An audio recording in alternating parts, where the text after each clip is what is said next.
Hey everybody, this is David Dobrovitsky again. I wanted to record a video today about a question, and in order to answer a question that I get a lot from my various clients and projects that are early stage and launching.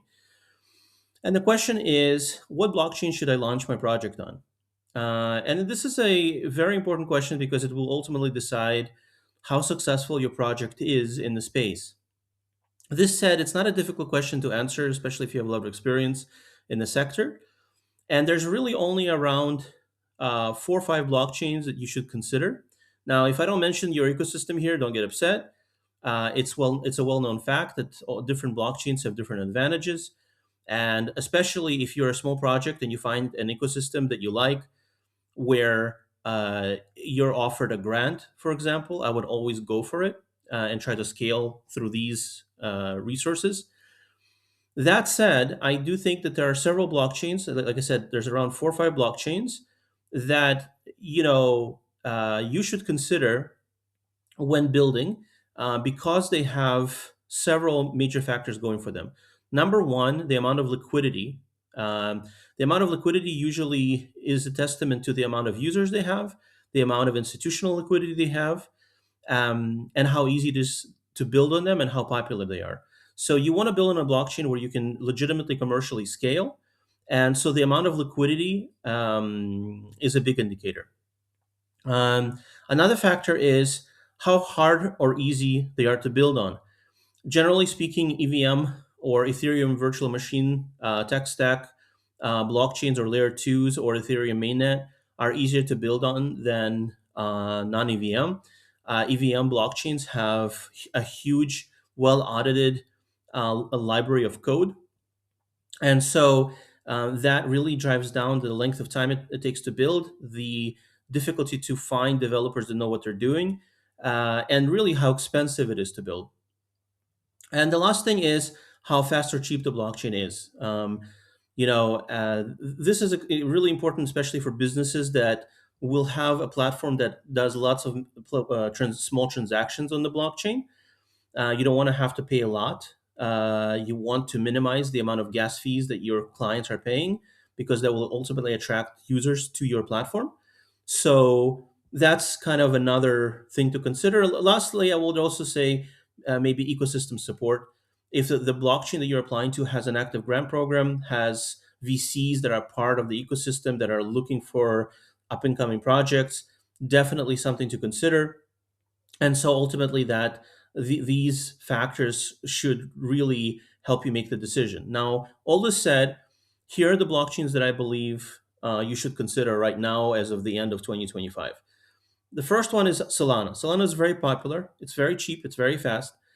Um, it has an enormous amounts of liquidity, both institutional and has a very strong retail and DeFi trading ecosystem. It was known as the parent blockchain, basically of the meme cycle. And you have projects launching there all the time, especially in DeFi. You also have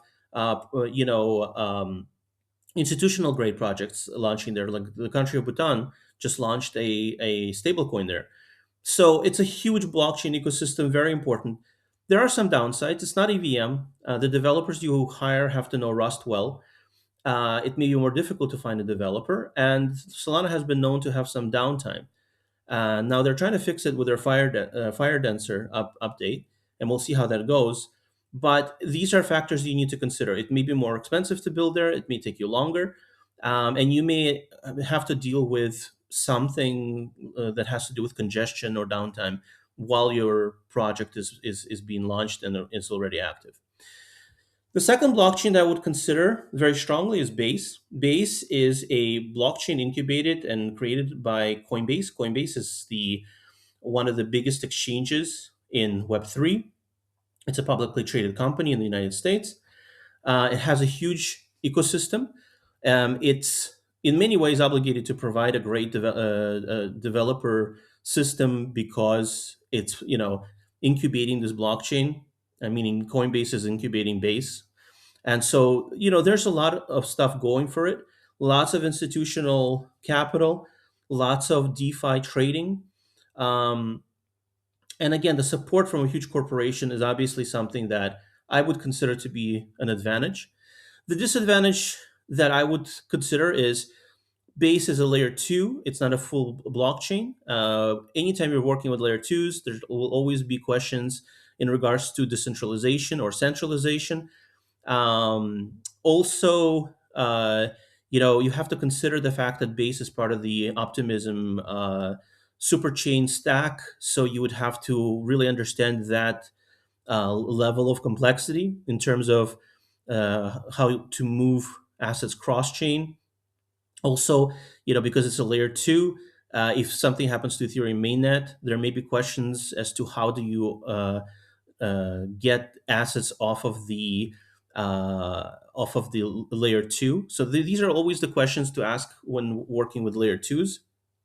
But again, it's an EVM tech stack, which means it's all on Solidity, which means it will be very easy to find developers. It will be very cheap to build. The build timelines will be much faster, and so that makes it extremely attractive. Plus the backing of a major corporation, the huge open source library. I believe it's a very attractive option, and plus it has a lot of liquidity and trading going on.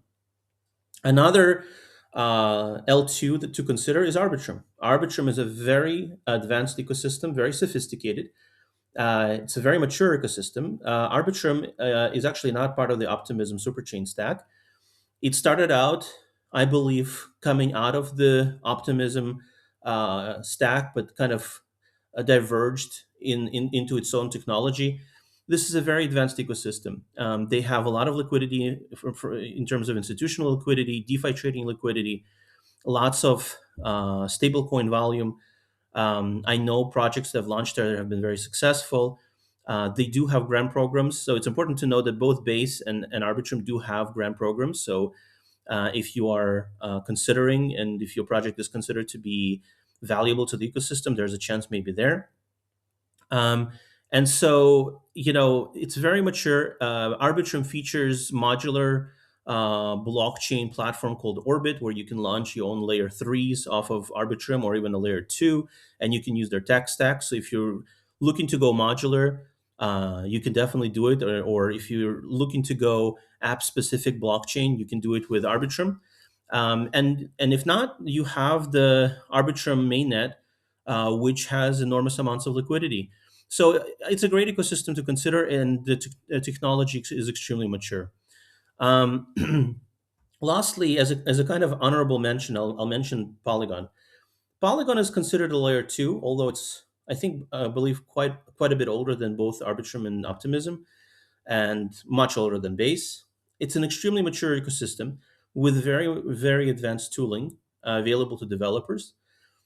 Polygon is an excellent place to launch a project if you don't need a huge amount of liquidity on chain, if you don't need the chain to provide a huge amounts of users, and if you don't need a huge amounts of stablecoin volume going through a chain. So if you have a project that just needs a very cheap, very fast blockchain that has enormous amounts of tooling available, and where you have the ability to tap the Ethereum Solidity network effect, and that already has a lot of audited open source code, you can go with Polygon. As has been proven via Polymarket. Polymarket is, of course, one of the few unicorns that Web3 has produced.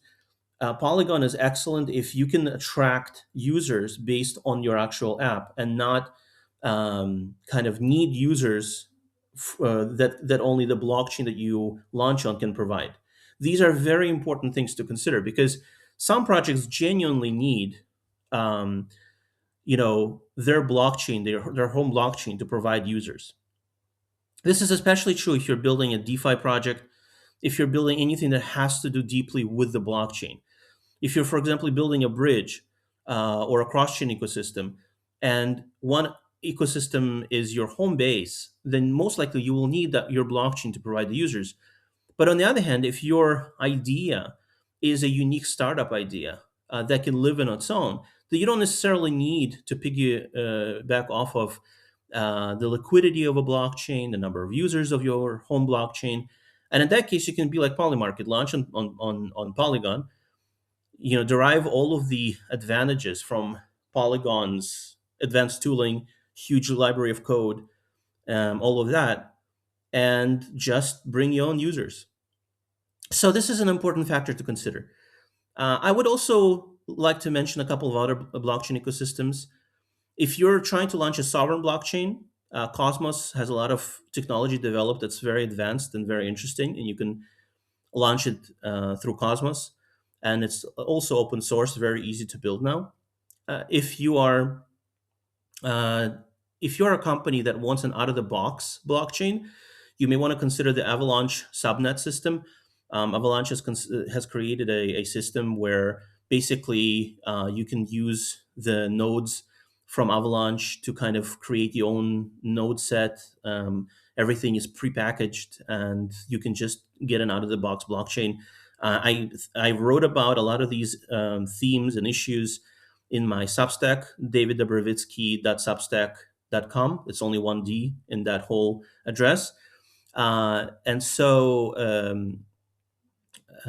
by that I mean that there's no double D at the end of David and the beginning of Dobrovitsky.